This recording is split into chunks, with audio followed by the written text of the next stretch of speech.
let's blow out the cobwebs and get back to work. Who am I? Well, my name's Doug, and you are on the Full Earth Workshop. We're doing Dragula, bringing it back to life, the 1960s show car that's so famous. And in episode 8, Grandpa rises. And you'll get to experience up close and personal one more of my mistakes, and then we'll make it better toward the end of the episode. First, let's do a little body finish work. Now, if you look at the original Dragula, you'll see that there are several different layers on the coffin.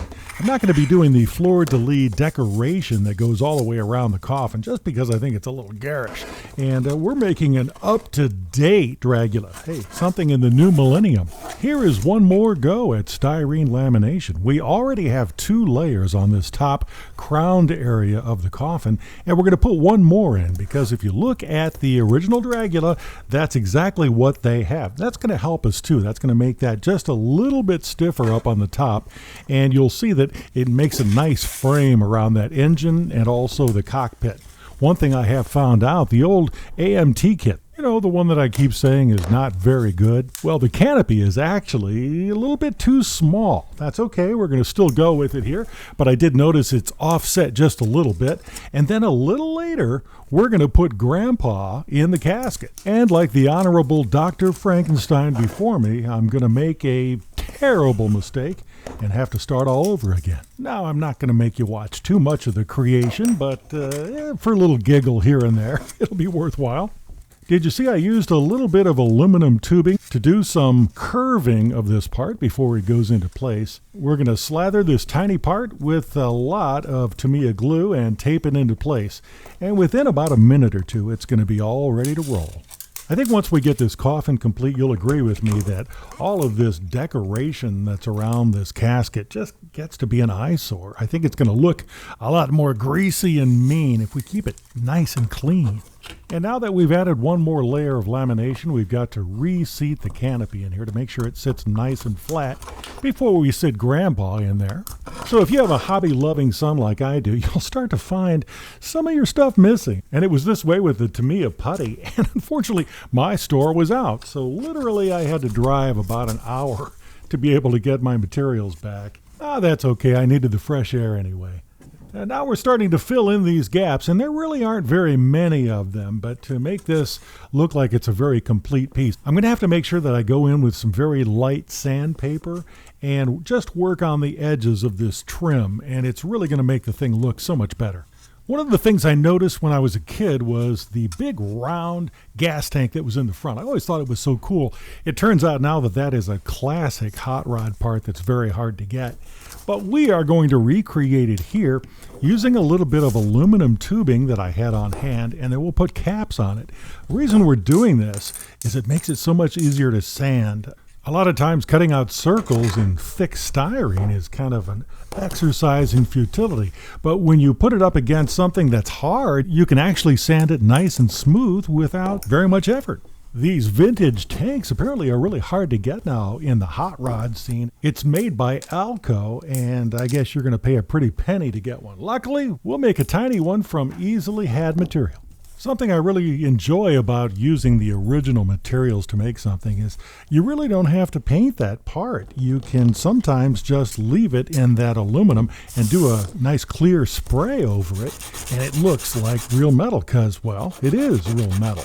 This particular one, I'm going to spray it and then just do silver all over just to make it look a little bit more consistent. Between this episode and the next episode, I'm also going to add another part to this gas tank. It's the part that's right behind it.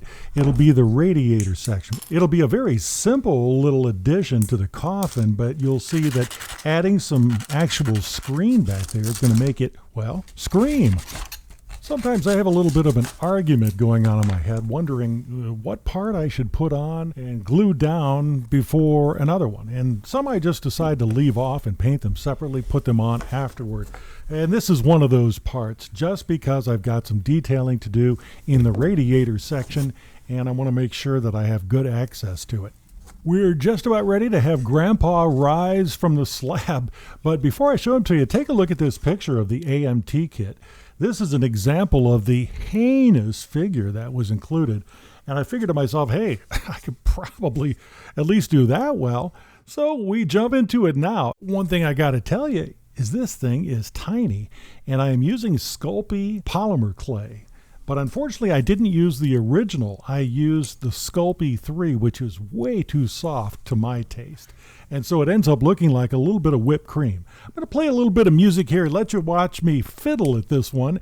And then at the end, I'll tell you why it's a total loss.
Right about here, I realized I made a mistake. Hold it, stop the film.